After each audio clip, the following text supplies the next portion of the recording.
Welcome to Taylor's trick-taking table. I'm Captain Taylor. What have you sinned for? Well, I've sinned. Well, multiple sins really. I guess first I accidentally woke Daddy. You're not supposed to do that. You're not supposed to wake him.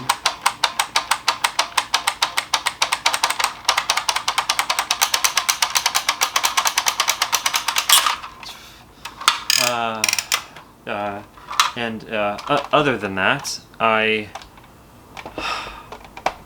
accidentally covered a non-trick-taking, non-climbing shedding game on the channel. You know that's not a trick-taking, climbing, shedding game. I know, but it was in my defense a crew. It was D crew, die crew family, die. I by Thomas Singh. Like, am I supposed to not believe it when I see the crew? Is do trick taking not? Yeah, I know. Yes, it is cooperative Uno, pretty much. But I just, when you see that font and you see Thomas's name on it, I couldn't help myself. This is beyond what I can do for you. I know. Turn in your gun and your badge. Can I shoot it one last time? Sure, yeah. Thanks, Here you go. Yeah, thank you. Get out of here. You make me sick!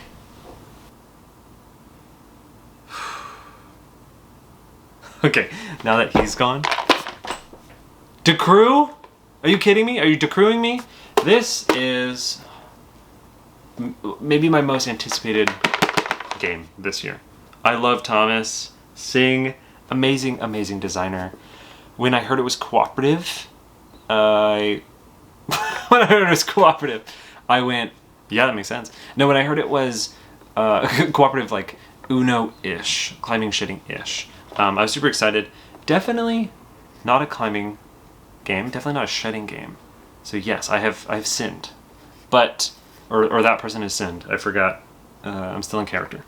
Even though I work at 7-Eleven, anyway, the game itself is, the hook is cooperative kind of family card game of similar to Uno. So when you play a card, you have to match the rank or the suit. And there's some interesting, obviously, nuances. There's a lot of interesting mechanics that they pack into here. It's cleaner than the crew in some ways, and less cleaner than the crew in some ways. A lot easier, which makes sense for families. So similar to Uno helps for the family. I'm not going to get into final thoughts here, but just some caveats. I played this with people who were not the target audience. I didn't play this with my family. I didn't play this with my kids or anyone under the age of 25 probably. So just different groups of people around my age. So this is definitely point of view of someone in that audience. So if you love the crew too, this is kind of where the final thoughts are gonna come in at.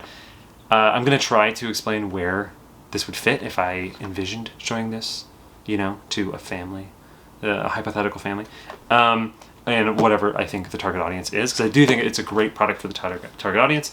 But I thought I'd just throw that out there. Also, again, sorry, it's not climbing shedding or trick taking. Oh, sacrilege. I think the closest we got to being this much of a heretic was when I played Blaze, I believe, which was a beating game based on Duroc. So twice I have sinned, and I obviously pay the price for it. So yeah, let's go to the table and I'll show you how to play D Crew, Die Crew Family. The deck in D Crew Family is 3 suits numbered 1 through 7. There's also 6 of these special power cards.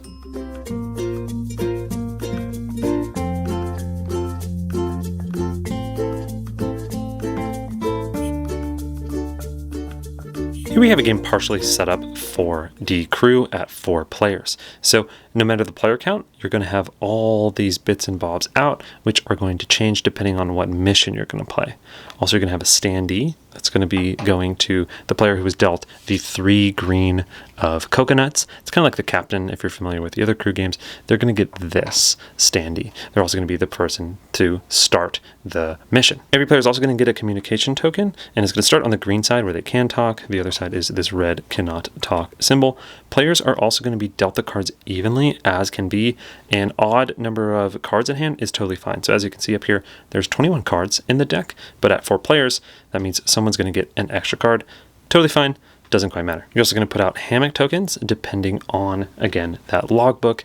Also, this card and these cards, depending on the logbook, and this little tiny little piece here is going to go on one of these spots up here, again, on the logbook. Last but not least, before we get to that logbook, everyone is going to be dealt a special card. These are going to be shuffled and dealt out equally. They have Pokemon backs because I had to do translation, as you can see here. And so we will shuffle these. Everyone will get the one. And importantly, there's going to be some left over no matter the player count. Those are just going to be put off to the side, but kept close because one of them could come back in, which I'll explain later. What these do is they let players do special things, like this one right here lets the player who would play them play 2 cards instead of 1. So getting to that logbook, let's look at the first one. I can't read that. It's in German, but we only have to pay attention to the symbols. As with the other crew logbooks, you can write down your crew name and then use this spot for tryouts, but we'll keep that not for this teach. We'll just look at a few important symbols. This is what mission it is, 1, 2.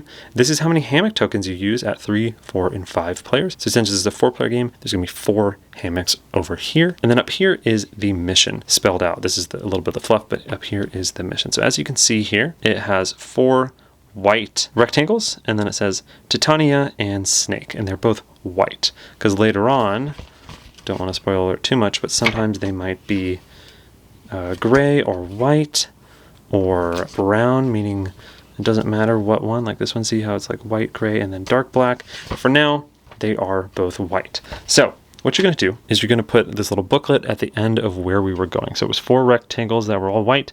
It's going to go there. It's just going to say that you're going to play 4 cards. Also, you would lay these out like this.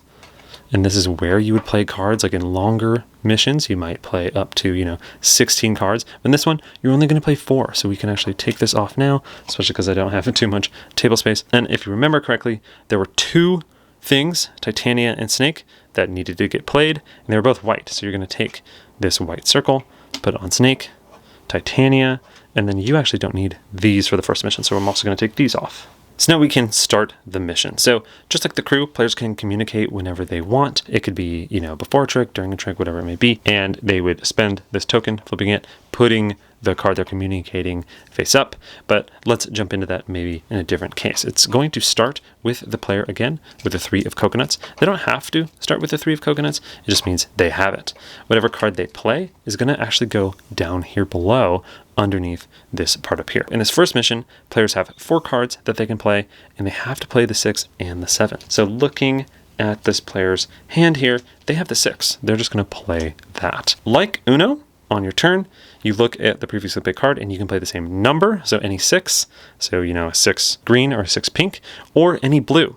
And how that's symbolized is by this little pawn here. So players, when they play a card, are going to put this on that spot, and it's showing, the previously played card, which is going to be useful for later, but also the row that players can now match and the column that players can now match. So coming to the blue heart over here, they can play only, because they don't have any 6s, this blue. So they're forced to play this. They could pass, but they are going to play that 3. And then it's going to come over to the tentacle player. They're looking at their cards. They can play a 3. Oh, they don't have a 3, but they have a blue. Let's say they just play a blue. And so now coming to Mr. Krabs here, the whole team can only play 1 more card. So if they didn't have the 7, thankfully he did, he'd have to pass. But he does have the 7, so he's going to play it. And they just successfully completed the mission because they had 4 cards to play. They played the 2 that were needed, the 6 and the 7, there and there. And so they have done mission 1. But that was a really simple mission. Let's jump to mission 2. Why not? We're going to get harder. So now they have to play the Rootensboot and the Welle. So the Welle, which I think is wave, and the Rootensboot. Let's say we've shuffled and redealt, and look at that. This player, the Team Aqua, has 3 of coconuts again. Maybe they're cheating. So now they have to play the Welle and the Rettensboot. So they don't have any of those, but maybe they play the 5 to set up someone to play maybe another 5. So comes over to this player, they have the Rettensboot, they're going to play that, which is great. So now coming to this player here, maybe they're like, well, it's already a 5, so I don't want to break up the 5, like I don't want to play the 6-4 and have it really hard to get back. I'm just going to pass. So when you pass, they take one of the hammocks and they flip it, because there might be a symbol on the back that might help. That's how the passing works. And then it just moves on to the next player. So when it comes to Mr. Krabs, Mr. Krabs, oh, funny enough, they had the wave. They're going to play that. You still have to correctly play, because if it ever comes to your turn and you can't play or pass, then you lose. So when it comes to this player, if they didn't have a blue, let's say this was their hand, right? They couldn't play 5 because there's a number of 5s. And say if they didn't have a blue, maybe they pass, right? And they flip. Oh, there's the symbol that we're looking for. We'll cover that later. Let's say they just flip that one, and it comes to the blue heart, and then they do play that. So then that would successfully finish the round. Let's rewind a little bit. Let's say, coming back to this player here, Team Aqua, they had this hand, right? And oh no, we were all out of passes. Let's ignore that symbol for now. They have a hand where they can't pass because we're all out of passes, and they have no valid play. That's where the special cards come in handy. So before or after your turn, you can play a special card, and it doesn't take over playing a card. You still have to play a card or pass on your turn, but they let you do some flexible options like this one right here. It says you can play a card that's a diagonal of, that's a total of 1 diagonal and 1 straight from the last card. So as you can see, a straight then a diagonal, or a diagonal then a straight. And notice the last card played is this 5 of water. They have a 3 of coconut. So they can actually go a straight and then a diagonal to the coconut. So this allows them, so they'll play it, to break the rules a little bit and then play the coconut.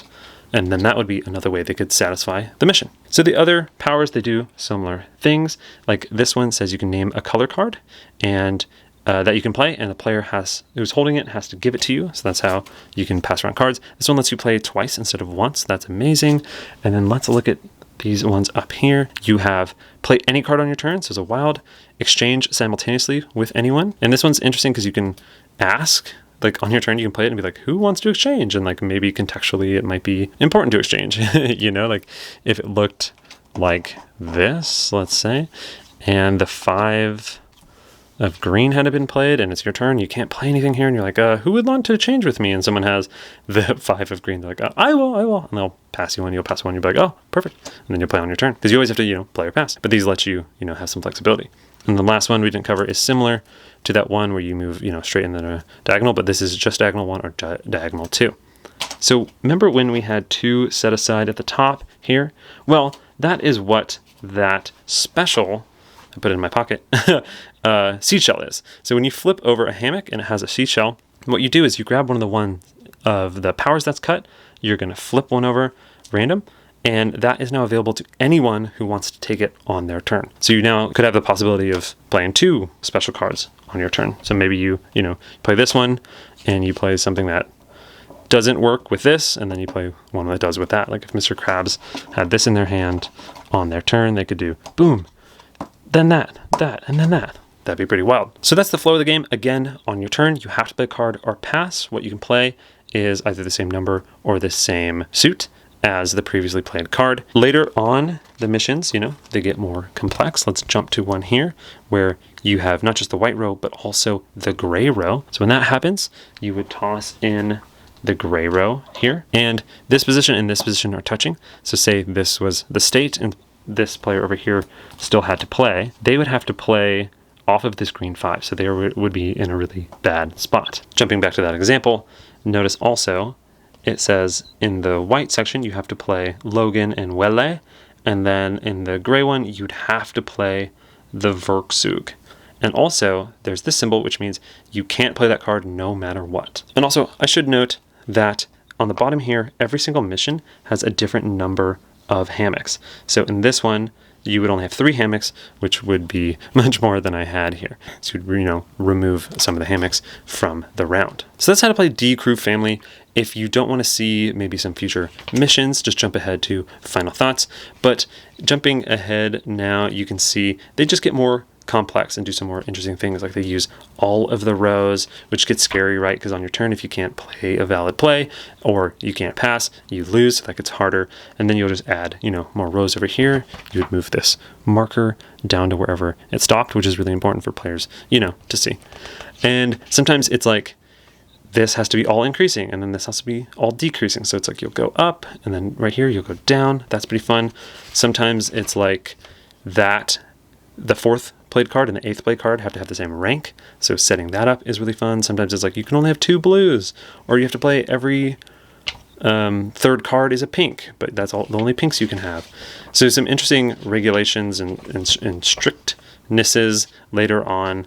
Like this one is like 2 specific whites, 2 specific grays, and then a specific black, and a certain card's out, and you have to play 16. That's pretty challenging, pretty tough. One of the later ones are pretty wacky. It's like you need the specific the 6th position needs the 7 of green, and then the 7th position needs the 3 of green, and then no other greens around it. That's the very last one, which is pretty wild. But yeah, that's pretty much it. They'll have some tricky setups that play off of that Uno idea, where it's every 3rd one has to be pink. Is interesting because you have to play pink, then play a matching number, and then shift the number, and then play that equivalent of pink.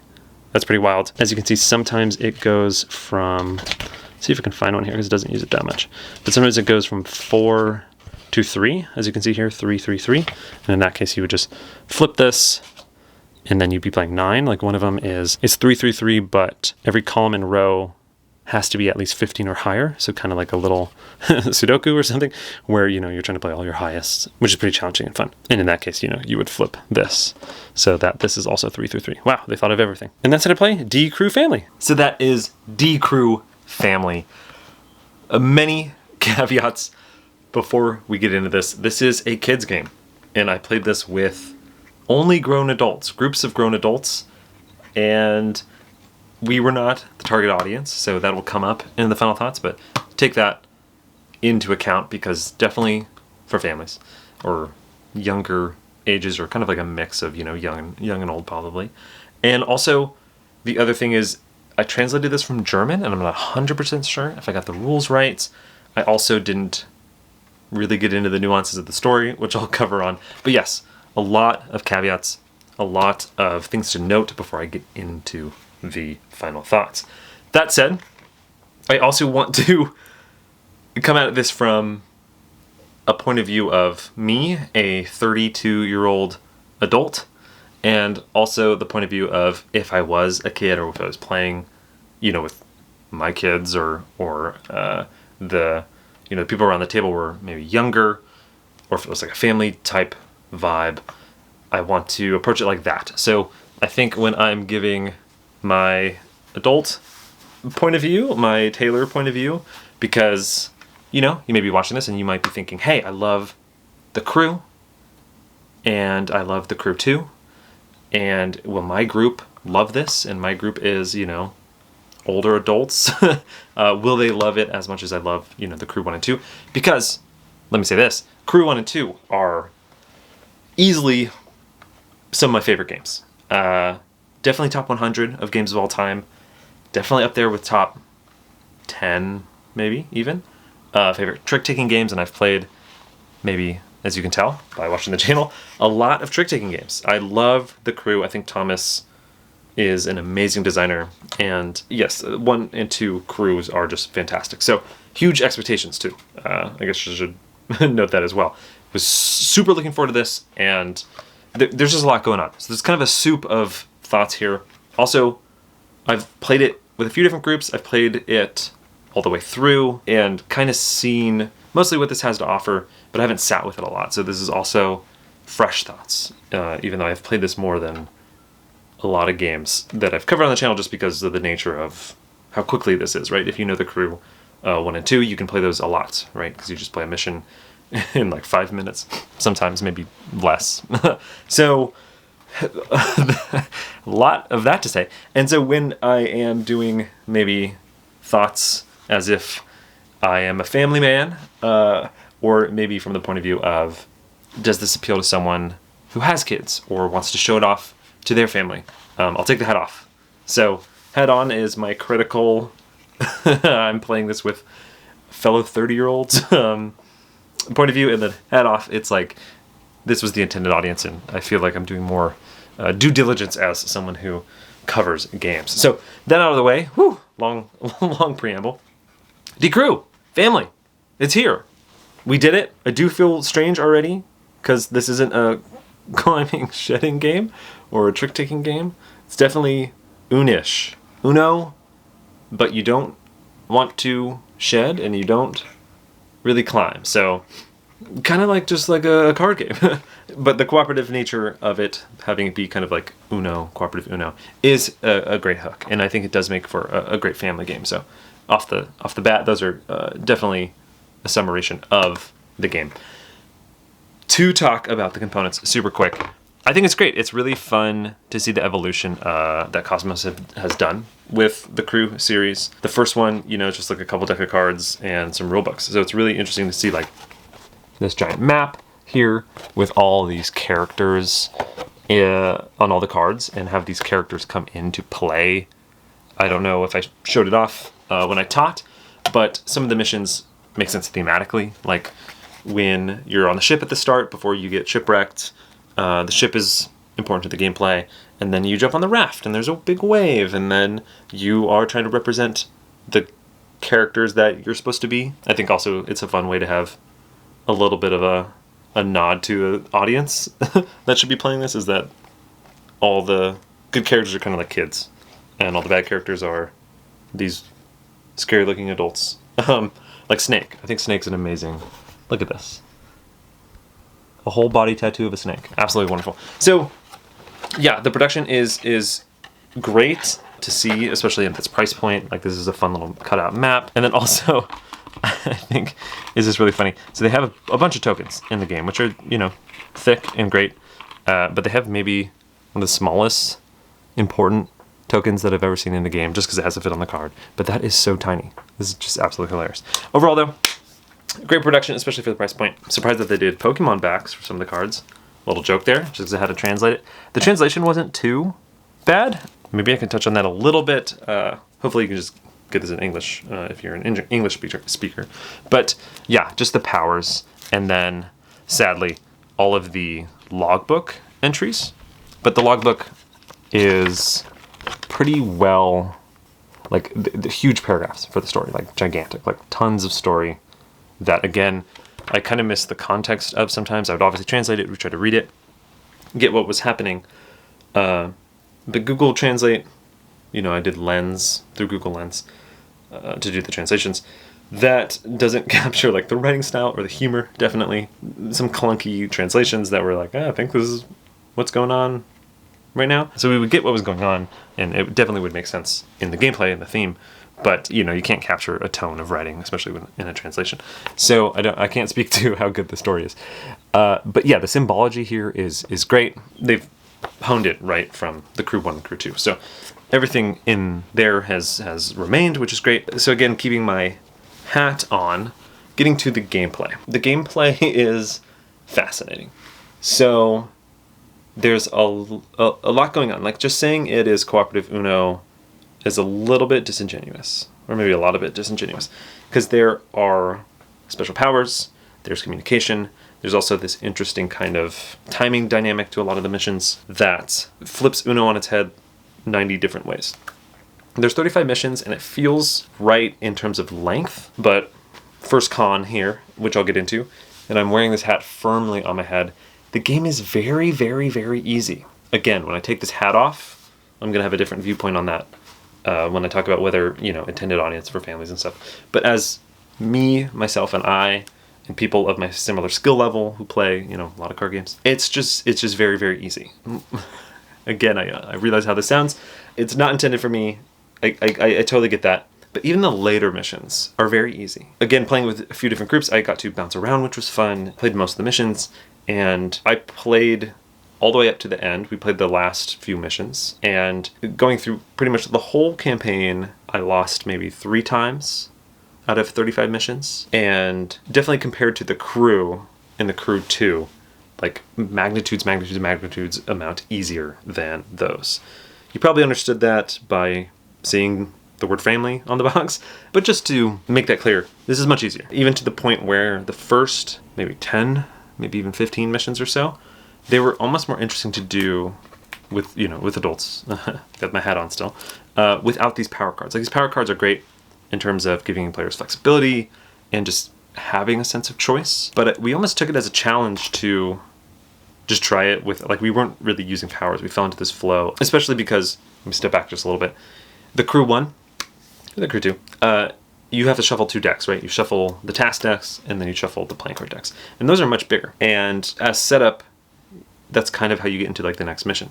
In this one, you have to shuffle the power cards and shuffle the color cards, is what they call them. Like, these are like the playing cards. And then on top of that, you have to, find out what mission you're doing, add certain tokens or not. And the games are so quick, maybe just because they are so much easier at the start, that we found us not fiddling with the board that much, not even wanting to shuffle and redeal these that much because we didn't even use them, and just shuffling these for a while. Like, you could, I want to say, like, in the first 30 minutes, we were like a third done with the game. Like, it was like we were checking them through. Similar again to the crew 1, you can just get these done really, really fast. They're interesting. They're still really interesting. I think the first one, where you're like, oh, we're playing 4 cards and we got to get 2 of them specifically. It's like, oh, okay, cool. It's just really easy, which is fine.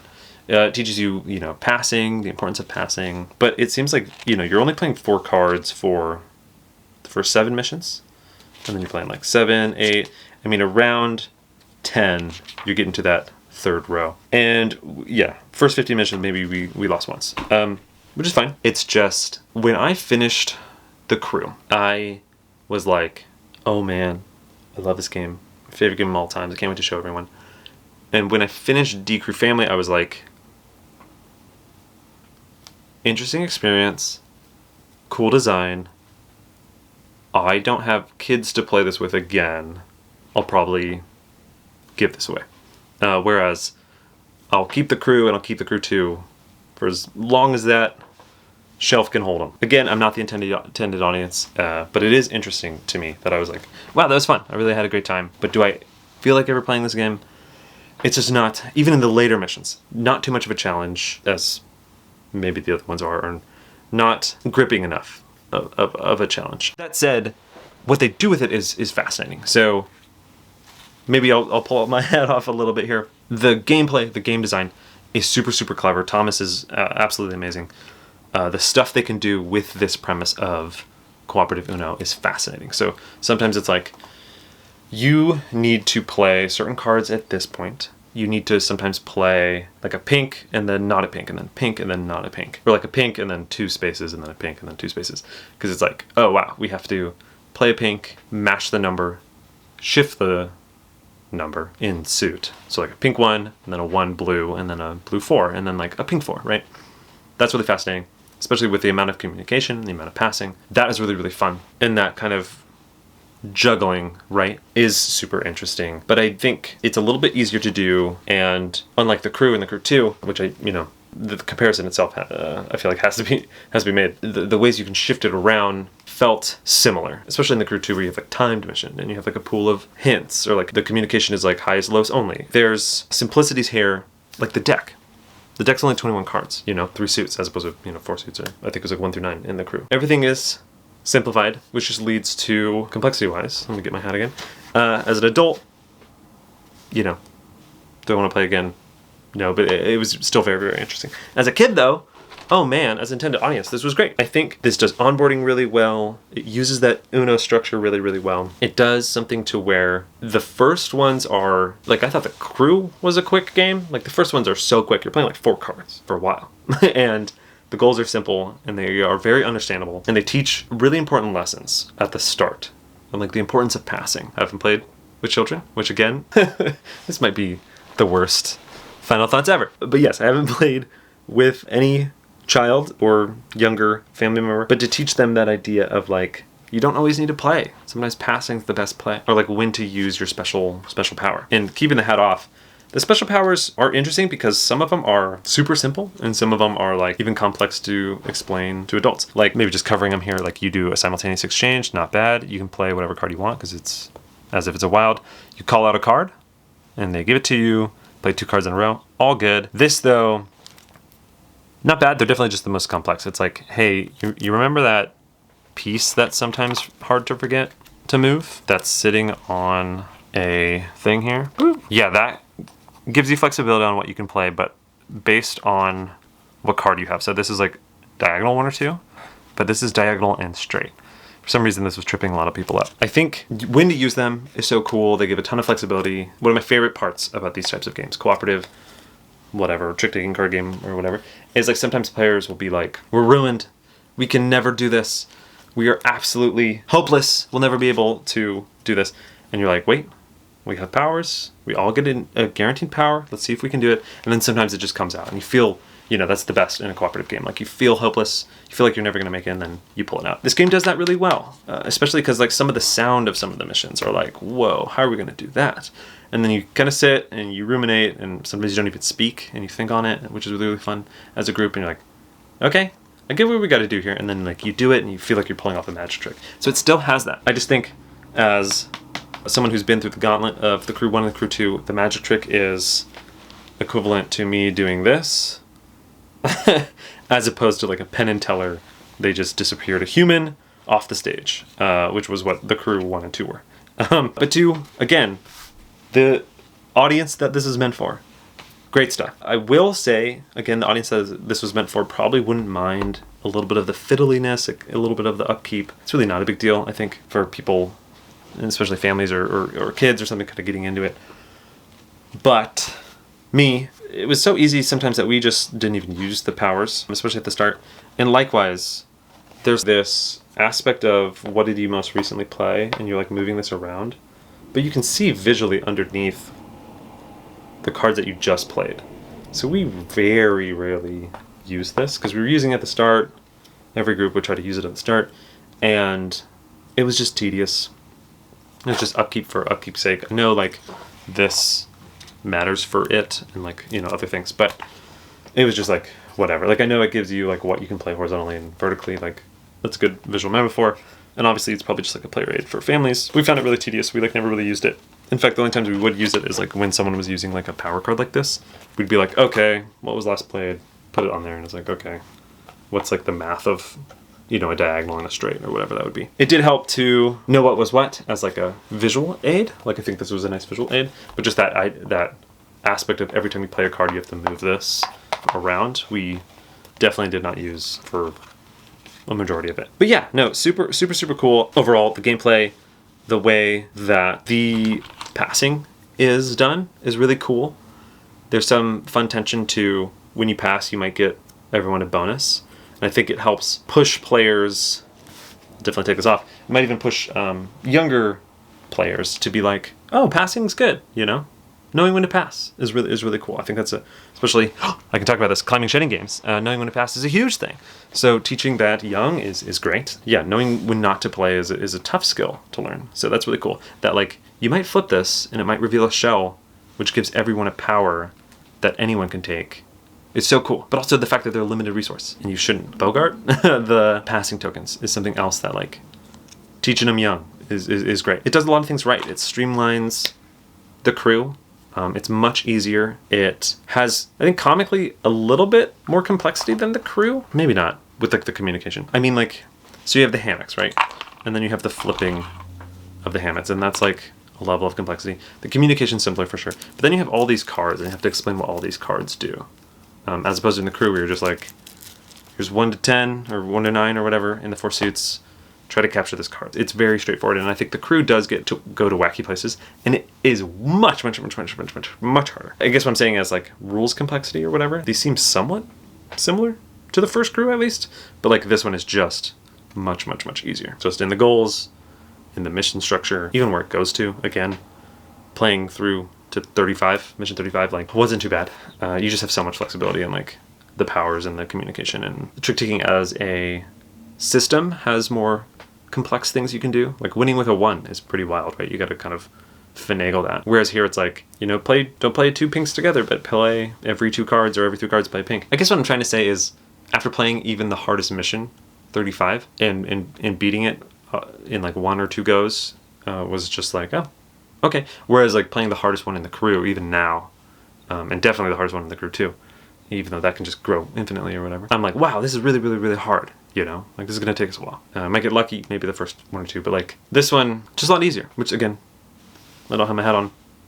Totally fine for the target audience. Yeah, so that's pretty much it.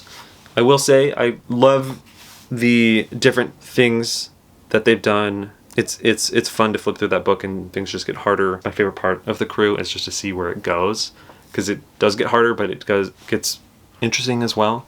It's not like just this, hey, you had to do 3 of these things, now try 4. It has some of that, but also it does the classic crew where like 1 random mission will be way wacky. Maybe this one is, instead of trying to get 3 blues on the top and then 1 blue on the bottom, you have to worry about the numbers and the rank, and they have to add up to 15 or higher, or the last number in one row has to be the same last number in another row. There's some cool things, and some interesting things that my favorite is there's multiple ways to get to the victory, and players are like having to find that out as they play. There's some really fun like aha moments mid-play, which I really, really like. Whew, so final summary thoughts for Decrew Family. Hat on, my opinion as someone who is older, playing with older people, interesting. Definitely interesting. Love to see the system evolve. Really cool system. A little bit fiddly. Really, really, really, really easy. Glad I played it. So glad I played it. Wouldn't play it again unless I had someone younger maybe to show it to. Unlike the Crew 1 and Crew 2, which I would play again right now. Again, is that because this wasn't really trick-taking, climate shedding? Not really, because, you know, I play a lot of crew games, but I think it was just that easy factor. I think that was kind of the biggest thing, is we'd do a setup, we'd read the mission, we'd be like, oh, and then we would kind of handily complete it. That was kind of like a little bit of the flow. Even the later ones, which are definitely harder, we're just kind of beating them a little bit too easy for my test. So really cool stuff. Kind of what I expected from a family game, kid weight, light kind of game, but super cool mechanisms. I think they did a great job. And if I pull this off and I'm from the point of view of the intended audience, playing with families or playing with kids or showing this to, you know, a younger audience, amazing. Teaches so many cool concepts really well. I think communicating, knowing when to pass. It uses Uno as a base, which a lot of families, a lot of kids might know. So I think that's an easier onboarding thing than like trick taking. And it smooths a lot of things out. I think communication's smooth. The first 10 are like really, really, really quick. You're only playing like 4 cards. Super, super smooth. And I think for the intended family audience, great. For me, again, just a little bit light. Anyway, that is Decrew Family. And whew, that was a weird one. That was a wild one. A lot of hats on, hats off. I feel bizarre covering a game that isn't climbing, shitting, trick-taking. I think I've broken the sacred rule of the channel. Where am I going? I'm falling apart. Next, you'll see me covering the new Stefan Feld. Aquasphere 2, here I come. But anyway, thanks so much for watching. Hope that was helpful. Hope I got the rules right. And I'll catch you later. Bye!